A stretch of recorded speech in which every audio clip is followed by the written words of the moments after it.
आता बातमी मुंबई महापालिकेसंदर्भातली आहे। मुंबई महापालिकेमधल्या महागड्या गाड्यांच्या खरेदी संदर्भातली बातमी आपण पाहिलेली असेल आणि त्या अनुषंगाने आता एक नवा ट्विस्ट या बातमीमध्ये समोर आलाय। याचं कारण सभागृह नेते गणेश खणकर यांनी या संदर्भात आपण जुनी स्कॉर्पिओ गाडीच वापरू असं म्हणत आपण अश्विनी भिडेंना पत्र लिहून या संदर्भात सांगणार असल्याचं मागणी त्यांनी केलेली आहे। याशिवाय आयुक्त आणि महापौर वगळता इतर सर्व अधिकारी आणि वैधानिक समित्यांच्या अध्यक्षांना एकाच दर्जाच्या स्कॉर्पिओ गाड्या उपलब्ध करून द्याव्यात, जेणेकरून सर्वांमध्ये समानता राहील असंही खणकर यांनी सुचवलंय।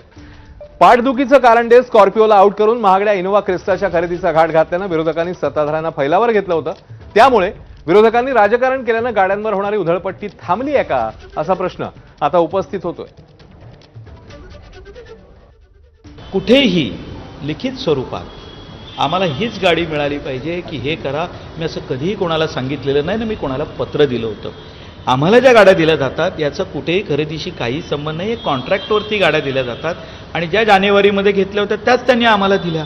आम्हाला काही आम्ही मागणी नव्हती केली की आम्हाला ह्याच गाड्या द्या। ते म्हणाले ही गाडी तुम्हाला वापरायची, म्हटलं द्या। आणि माझं खूप तुम्ही ऐकता ना, मग मला इनोव्हा नको, मला क्रिस्टाही नको, मला बैलगाडी द्या, मला बैलगाडी द्या।